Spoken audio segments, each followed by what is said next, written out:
Hey, Emma, og jeg kommer fra Sønderjylland. Men lige nu arbejder jeg på Brandum Højskole, som ligger på Fyn. Hvad står der herude da? Det er også Sønderjylland. Ja, det. Så kom med ind og kig.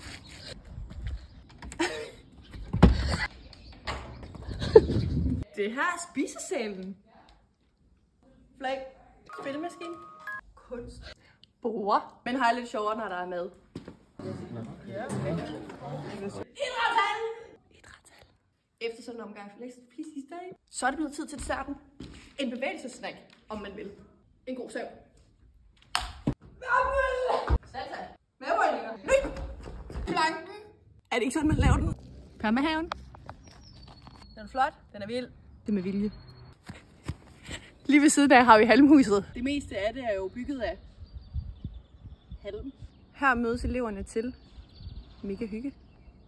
De bruger det jo egentlig også til yoga. Føler du bare laver grin med mig? I haven har vi også off-grid.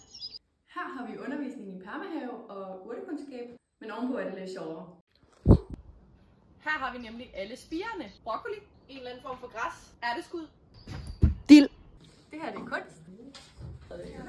og keramik.